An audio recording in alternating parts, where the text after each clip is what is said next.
반갑습니다. 저는 말마음연구소의 김윤나 소장입니다.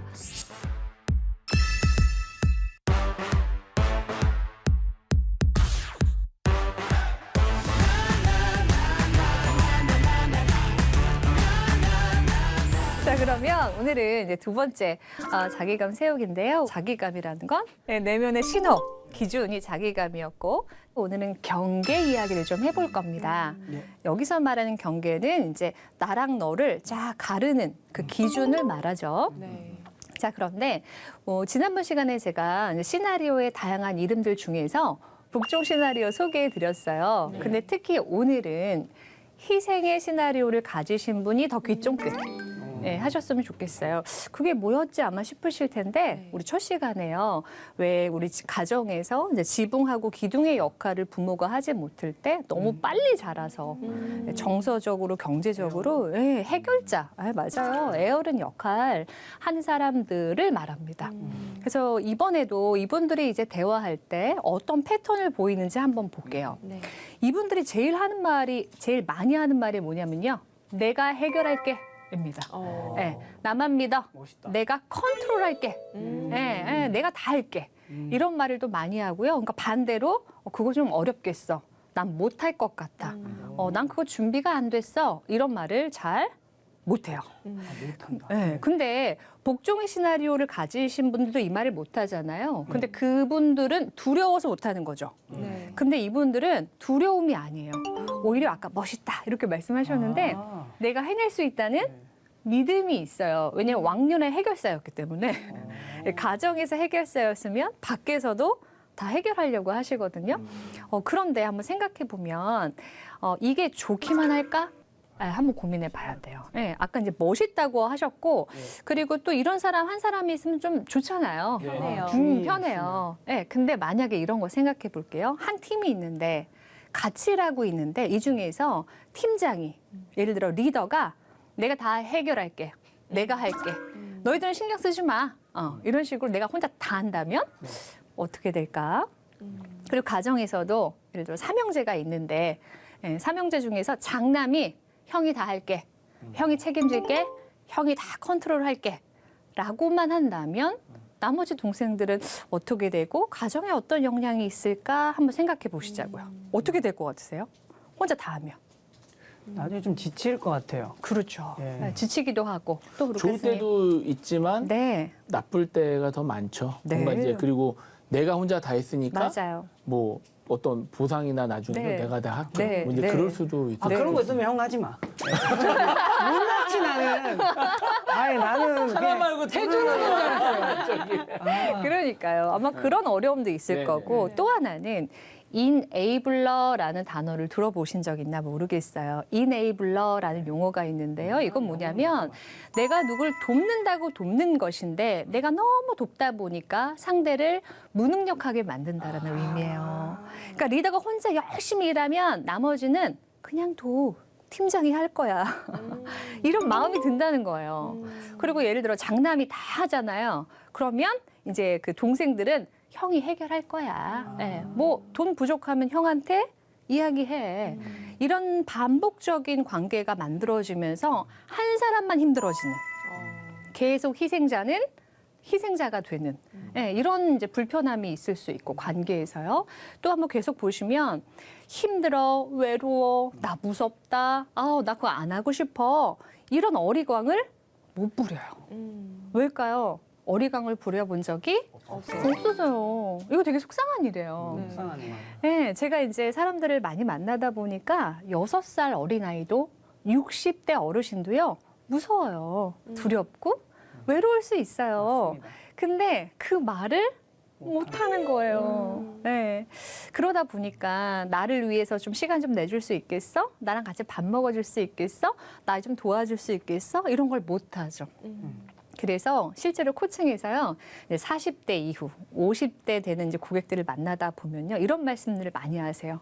제가 여태까지 뭘 위해서 살았는지 모르겠다는 거죠. 그러니까 각 가정들의 애어른들이 오셔가지고 내가 되게 열심히 살았어요. 난 가정을 위해서, 뭐 형제를 위해서, 누구를 위해서 열심히 했는데 왜 우리 40 중반 이렇게 넘다 보면요. 내 인생이 뭐지?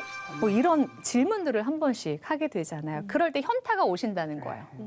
나는 날 위해서 무언가를 해본 적이 없구나. 예. 그리고 또 더 속상한 건 그런 질문조차 하지 못하고 나이를 먹는 분들도 많아요. 그러니까 내 인생은 이런 질문을 해보지 못하고 그러니까 지금부터라도 우리가 해봐야 되겠죠. 그래서 내가 책임지는 것에 익숙한 분들이라면 오늘의 솔루션은 바로 경계라고 말씀드렸어요. 자, 지금 이렇게 패널 분들 앉아 계신데요. 우리 이렇게 양손 한번 이렇게 펼쳐볼까요? 손 닿으세요? 아구 불편해. 막 다, 그죠? 네, 맞아요, 맞아요. 좋습니다. 감사합니다. 내리세요. 왜 우리가요, 상대하고 이렇게 닿지 않을 정도의 물리적 거리가 확보가 되어야 이렇게 좀 편하게 스트레칭도 하고 뭔가 내가 해볼 수 있는 걸 할 수 있는데 지금 보니까 서로 부딪히잖아요. 그러니까 막 이렇게 피하시더라고요. 그러니까 사람도 물리적인 공간도 나만의 것이 좀 필요하죠. 근데 물리적인 공간뿐만 아니라 심리적인 공간도 나만의 경계가 필요해요. 나만의 경계 안에서 사람은요, 쉬기도 하고, 나다워지기도 하고요. 때로 우리는요, 어떤 역할로부터 도망가고 싶을 때가 있잖아요. 있죠. 저도 있거든요. 아들만 둘이라고 말씀드렸잖아요. 그러니까 도망가고 싶어요, 종종. 그럼 나만의 그 심리적 공간으로 들어가서 회복도 하고, 그리고 우리가 누군가를 돕고자 할 때 또 기꺼이 충전해서 또 나와서 돕고, 이런 마음의 공간이 필요한데 희생의 시나리오를 가진 사람은 그게 있어요, 없어요? 없어요. 왜냐하면 너무나 당연하게 많은 사람들이 내 영역에 들어와서 감나라 배나라 해봤기 때문에. 자, 그래서 우리가 첫 번째 할 일은 경계가 뭐지? 경계에도 종류가 좀 있거든요. 나는 관계에서 어떤 경계를 가진 사람인지를 아는 것부터가 시작일 것 같아요. 자, 그래서 경계의 종류를 제가 이제 3가지를 준비해 봤는데 한번 제가 질문 드려볼 테니까 나는 셋 중에 뭔지 한번 생각해 보셔요. 첫 번째는요, 애매한 경계선이라고 합니다. 이건 뭐냐면 사람과 사람과의 관계에서 경계선이 애매한 거예요. 그러니까 이거죠. 네 것도 내 거, 내 것도 내 거라던가. 그러니까 니께 구분이 잘 안 돼서 이게 뭐지? 역할이 나누어지지 않은 애매한 경계를 말하는데요. 실제 애매한 경계를 가진 가족들의 사례를 설명드리면 이해가 빠르실 것 같아요. 예를 들어서 이런 경우가 있어요. 이제 제가 이제 코칭하는 어떤 분이 이제 사회생활을 시작한, 그래서 독립을 하셨어요. 직장이 이제 서울이어서 그 집은 원 집은 이제 좀 거리가 있거든요. 근데 이 부모님이 자꾸 주말마다 내려와서 같이 밥을 먹자고 하신대요. 이제 독립해서 사회생활도 하고 이제 연애도 시작하고 뭐 하고 싶은데 빨간 날은 무조건 가족들과 함께. 심지어 여름 휴가도 같이 해야 되고. 그러니까 1년에 2번 가족 여행을 가는데 그때 빠지면 안 된다는 거예요. 그러면서 저한테 뭐라고 하시냐면 근데 너무 답답해요. 나도 내 사적인 생활 갖고 싶은데 도대체 어떻게 해야 되나요? 이런 질문을 저한테 하는 거예요. 이건 무슨 경계죠? 애매한 경계예요. 왜냐하면 엄마 내가 이번 주엔 못 내려갈 거예요. 내가 친구들하고 놀러 가기로 했어요. 라는 말을 못하는 거예요. 왜 못할까요? 엄마 싫어할까 봐. 그렇죠. 뭐 여러 현상이 있겠지만 예를 들어 대놓고 비난하시는 부모님도 있어요. 지금 네가 컸다고 지금 엄마 아빠밖에 없는데 내가 니를 어떻게 그러면서 맞아요.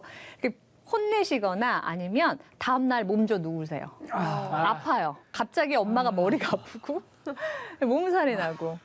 그래서 자녀가 또 갈 수밖에 없는, 그거는 어디까지가 자식의 도리이고 어디까지가 내 사생활인지가 애매하게 섞여져 있죠. 그런 관계를 우리는 애매한 경계선이다. 그리고 우리가 이야기하는 희생 시나리오는 아마 관계에서 이 경험이 많았겠죠. 이걸 염두에 두시고요. 경직된 경계선은 뭐냐면 그냥 대면한 거예요. 왜 드라마에서 보면 아들하고 아빠하고 밥을 먹어요? 아빠, 엄마는 어디 갔어요? 어디 가셨어요? 이 질문 말고는 대화가 오가지 않는 그런 장면들 간혹 보시잖아요. 가족인데도 남 같고 오히려 남보다 못하고 이런 거리감을 가진 사람들을 우리는 경직된 경계선을 가졌다. 이렇게 말하죠. 좋은 거는 명료한 겁니다. 예, 명료한 경계선이라고 하는 건 쉽게 말하면 찍찍이 같은 관계. 그래서 이렇게 쫙 붙어도 잘 떨어지고요. 딱 붙어도 잘 붙어요. 관계는 그래야 돼요. 그러니까 엄마 내가 이번 주에 친구들하고 뭐 그 여행을 가야 돼서 못 갈 것 같아요라고 하면 아이고 그렇구나. 맞아. 너도 그래야지. 재밌게 놀다 와. 엄마랑은 2, 3주 후에나 볼 수 있겠다. 그때 기다릴게. 이런 관계. 같이 밥 먹어도 참 좋고 근데 그걸 거절한다고 해서 누구도 비난하지 않고 그런 관계가 가정 내에서 건강한 경계선이다. 이렇게 할 수 있어요. 이 셋 중에서 한번 이제 인간관계를 한번 쭉 생각해 보실까요? 나랑 지금 가까운 사람들 쭉 생각해 보시면서 세 분은 어떤 경계가 좀 익숙하신 것 같으세요? 루카스님부터 한번 볼까요? 명료하면서 애매한 경계선. 아, 명료한 거리도 있고. 네. 친구들이랑 가서 못 내려가요. 그래 잘 갔다 와라. 한 다음에 알아놓으셔. 그래서 명료하기도 하고 애매하기도 하고. 근데 명료한 쪽이 좀 가까운 것 같아요. 그러시군요. 네. 부모님이 애 많이 쓰셨나 봐요. 네, 영수님은 어떠세요? 저는 좀 경직된 경계선인 것 같아요. 그러시구나. 네, 네. 어제 아버님 전화 왔어요. 뭘 하시나요? 엄마 어디 갔냐? 그래서 넌 어디냐? 전 서울인데요. 제가 부산 살거든요. 아, 그러세요? 아 그래? 서울에 왜 갔는데? 네. 그것도 그냥 전화했으니까 전화도 한 1년에 한 번 하는 것 같아요. 아, 그러시군요. 같이 사는데도 네, 좀 경직된? 맞아요. 네. 잘 이해하고 계시네요. 경직된 경제성. 그러시군요. 네, 우리 은혜님은 어떠세요? 저는 뭐 가족들이랑은 그래도 좀 명료한 경계선이 있는 것 같은데 오히려 좀 지인들의 관계에서 애매한 경계선에 있는 지인들이 좀 있는 것 같아요. 아, 그러시군요. 그래서 좀 불편한 나이가 저보다 많은 지인들은 좀 제가 불편해서 제 감정을 조금 많이 이렇게 누르는 아하. 스타일인 것 같아요. 아, 그렇군요. 네. 지금 경계선의 개념을 잘 이해하고 계신 거예요. 그래서 우리가 관계에서 그런 대화가 좀 안 될 때, 지금 경계선이 애매하구나. 그래서 지금 대화가 불편하구나. 이걸 알아차리시는 것이 이제 첫 번째입니다. 자, 그러면 이제 어떻게 해야 되냐면, 네 거 내 거 잘 나눠 가져야 돼요. 네 거 내 거 잘 나눠 가져서 서로 불편하지 않을 정도의 거리감을 만들어야 되는데, 어떻게 네 것과 내 것을 구분할 수 있는지 연습 문제를 통해서 네 것 내 거 구분하기 한번 나눠볼게요.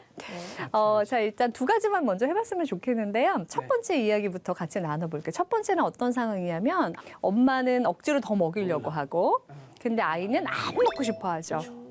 이게 너 공감되시죠? 자, 그러면 어디까지가 엄마 거고 어디까지가 어느 경계까지가 아이 걸까?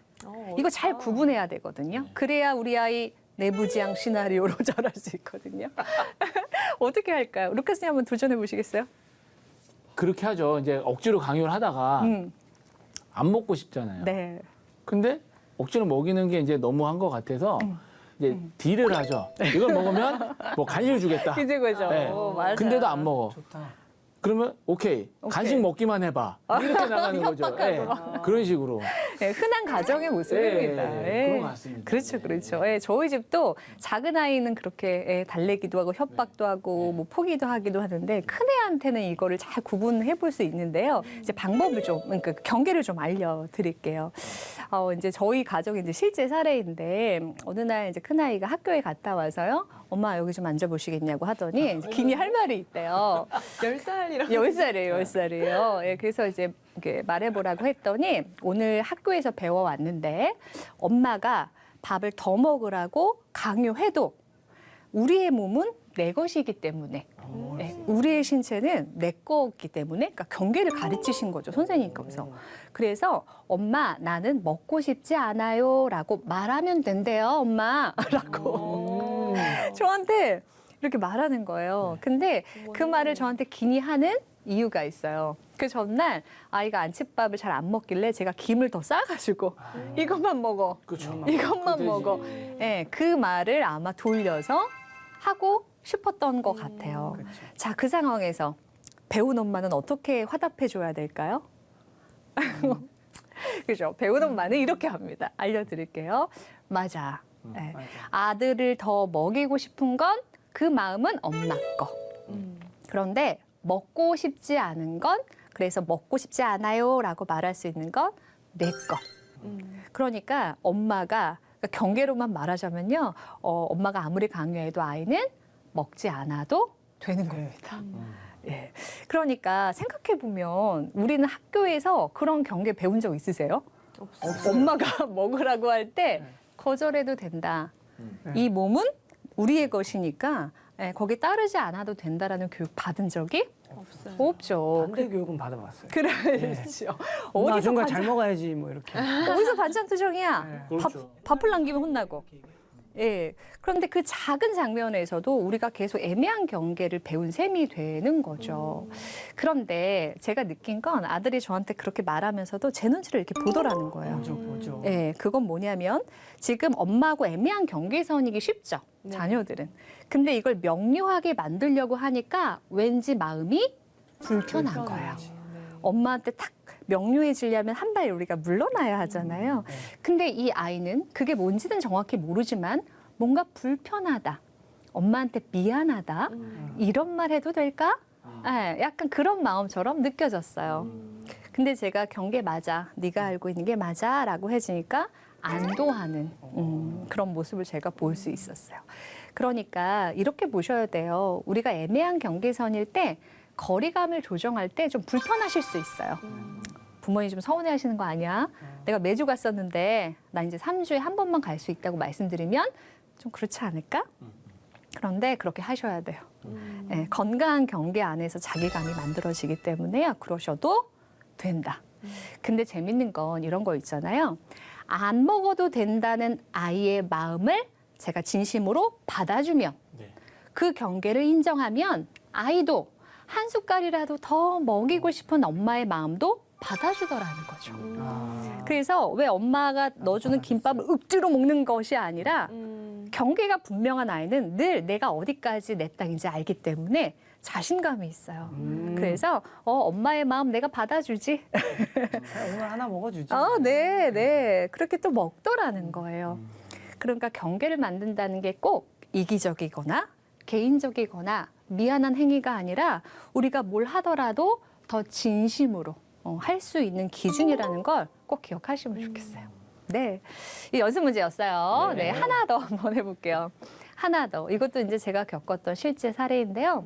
이제 이 부모님들은 이제 그 집안에서 했던 어떤 사업을 하고 계셨어요. 집안에서 쭉 그걸 이제 한 2대째 내려오던 사업이 있으셔서 이 장남에게 이 사업을 좀 맡기고 싶으셨던 것 같아요. 근데 이 장남은 전혀 다른 진로를 이제 선택하고 싶었던 거죠. 그런데 너무 반대하시는 거예요. 근데 우리가 아까도 이야기했지만 걱정하는 마음이 너무 크면 사랑하는 마음이 너무 크면 그 아이를 비난해서라도 죄책감을 줘서라도 내 뜻으로 따라오게끔 우리가 말하는 경우들이 있죠. 네. 네가 이러면 되겠어? 장남이 이러면 되겠어? 우리가 2대째 해왔는데 뭐 이런 시리즈들. 그래서 이분을 제가 강연에서 만났는데요. 이렇게 말씀하시는 거예요. 저 그래서 독립하고 싶은데요. 독립해서 제가 직접 벌어서 할 수 있다는 걸 보여드리고 싶은데요. 저 집 나가도 될까요? 이렇게 저한테 물어보더라고요. 예. 이 두 번째 사례 학생이. 나가야죠. 한번 생각해 보세요. 이 학생 집 나갈까요, 말까요? 나갈지 안 나갈지? 네. 저한테 물어본 거예요. 네? 성인인가요? 성인이에요. 이제 대학교 4학년이었어요. 그러면 나갈 것 같은데. 나갈까요, 네, 말까요? 나가는 것도 우리 조언 어떻게 하면 좋을까요? 게 맞는 것 같습니다. 혹시 마음 불편감이 있으세요? 나가라고 할 때? 아니 전혀. 저는 완전 네. 적극적으로 응원할 것 같은데요. 그러시죠. 네. 네. 그건 바로 우리가 경계를 정확히 인지하고 있다는 겁니다. 저는 이분께 이렇게 말씀드렸어요. 제가 나가라 마라 남의 인생을 결정해 드릴 수는 없어요. 예, 그런데 경계는 분명히 아셔야 돼요. 아들이 이런 일을 했으면 좋겠다. 그래서 우리 가업을 이어갔으면 좋겠다는 소망은 부모님 거. 그런데 나는 내가 원하는 일을 찾아서 내가 실패도 내가 해보고 성공도 내가 해보고 싶다라는 소망을 키우는 건 아들 거. 예, 그 구분을 명확히 하시고 결정하시면 좋겠어요. 이렇게 말씀을 드렸더니요. 사실은 집을 얻었습니다, 벌써. 네, 그러니까 그런 경우 많다. 근데 왜 얻었는데 저한테 왜 물어봤을까요? 인정받고 확신을 싶어서. 맞아요, 확신을 맞아요. 갖고 싶어서. 왠지 모를 불편감, 불안함이 예, 죄책감. 이거 내가 장남인데 이래도 되는 거야? 예, 저만 청개구리인가요? 뭐 이런. 네, 맞아요. 그런데 제가 그렇게 설명하니까 괜찮구나. 이렇게 확신하시더라고요. 그러니까요, 아까도 말씀드렸지만 거기서 우리가 이런 경계를 분명히 할 때 생길 수 있는 죄책감은 사양하시면 돼요. 네, 우리 부모님들께 엄마가 나를 사랑한다면 이럴 수 있어! 이러라는 것이 아니라 엄마 존중받고 싶어요. 인정받고 싶어요. 근데 부모님이 준비가 안 되셨다면 그건 또 부모님 영역에서의 일이에요. 그걸 또 가져올 필요는 없다. 네, 그래서 이런 장면들이 매일 일상에 있어요. 특히 부모 자식 간에, 친한 친구, 선후배 사이에는요, 경계가 막 꼬여 있어요. 가까울수록 좀 그런 거 같아요. 그렇죠. 그럴 때 이제 이렇게 질문하셔야 돼요. 어디까지가 내 거고, 어디까지가 네 건가? 이걸 해보는 것이 두 번째입니다. 자, 세 번째는요, 이것도 하나의 케이스로 같이 이야기 나눠보면 좋을 것 같은데요. 저는 사실 이런 그 상담 문의를 많이 받아요. 이런 거예요. 이분도 희생의 시나리오 가지고 계신 분인데요. 이번에 주변에 친구들이 많습니다. 희생의 시나리오에 도움을 많이 받기 위해서 네, 사람들이 주변에 많아요. 근데 친구들이요, 그냥 주구장창 아무 때나 전화를 해요.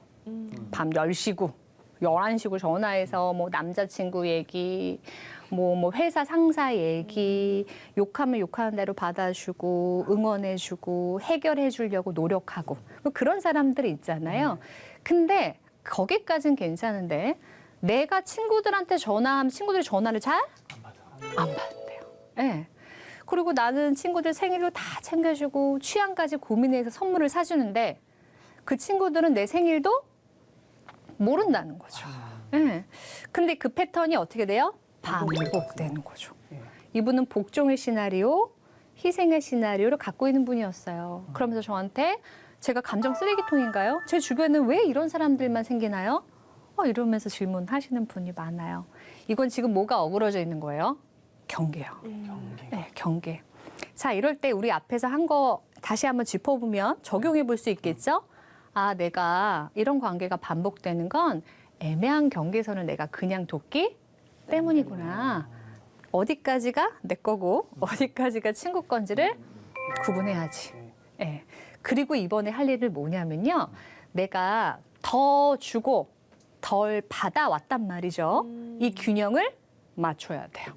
어떻게 해요? 이제 조금 덜 주는 겁니다. 그리고 더 받아야 되겠다. 받는 연습을 하셔야 돼요. 그러니까 덜 준다는 건 뭐냐면 시도 때도 없이 막 10시, 11시 전화 왔잖아요. 어쩔 때는 미안해, 내가 지금 통화가 좀 어려워. 그래서 덜 준다는 건 전화를 안 받을 수도 있어요. 네, 저도 그 시간에 전화하면 못 받거든요. 그냥 안 받을 수도 있겠죠. 이게 덜 주는 거. 근데 더 받는 건 뭐냐면 내가 2주 후에 생일인 거 알지? 나 그때 나랑 그때 가서 거기 가서 그 스파게티 같이 먹을 수 있겠어? 나 먹고 싶은데. 한번 요청해보세요. 그러면 확인하실 수 있습니다. 거의 먹을 것 같아요. 두 부류가 있는데요. 어떤 부류는 이래요. 그래, 너도 이제 받을 때 좀 됐지. 네가 그동안 주변 사람들한테 얼마나 잘했냐. 아유, 내가 해줄 수 있어서 너무 좋다. 이러면 진짜 좋은 친구죠. 좋은 친구. 근데 이런 친구도 있어요. 너 왜 이러냐 갑자기. 야, 하던 대로 해. 야, 각자 하던 대로 해도 갑자기 그러면 이 관계 불편하다. 자기만 생각. 네, 이런 친구라면 나는 그동안 뭘 위해서 노력했나? 스파게티 싸대기니까. 제가 한 얘기는 아니에요. 또 강의를 오해하실까 봐. 네, 그렇게 덜 주고 더 받는 연습을 해보셔야 하고요. 그리고 또 진짜 중요한 건 이런 분들은요. 선물을 잘 못 누리세요. 중독. 선물. 그렇죠. 예를 들어서 누가 이제 이렇게 선물을 드리잖아요. 그러면 감사합니다. 저 진짜 이거 필요했는데 너무 기뻐요. 저를 생각해 주셨네요. 이런 말 못해요. 뭐라고 할까요? 아니에요. 아니에요. 저 괜찮아요. 드세요. 저는 이런 거. 네. 그러니까 기쁘게 누릴지를 모르고 또 칭찬도 마찬가지예요. 오늘 이 블루 컬러가 진짜 센스 있고 너무 얼굴이 선명해 보여서 진짜 예뻐요. 진심입니다, 영춘님. 아, 네. 네. 이렇게 하면 제가 좀 파란색 좀 봤죠? 잘 어울리죠. 네, 이렇게 딱 받고 근데 핑크색도 되게 잘 어울리세요. 이렇게 주고받으면 되는데 희생 시나리오 가진 분들은 아니에요, 이거 10년 전 건데 아유 뭐 이러면서 그렇게 너무 들어보니요. 네, 있는 것 같아요. 그죠. 자기 그걸 막 깎아 내리신단 말이죠. 근데 아마 그게 입에 붙어서 계속 나오시겠지만 균형을 맞자. 이거는 이기적이 되자는 거 아니에요. 개인적으로 나만 챙기자? 그게 아닙니다. 아까도 말씀드렸지만 내 경계가 이렇게 딱 두 발로 명확하게 알 때 우리는 더 자신감 있게 나아갈 수 있어요.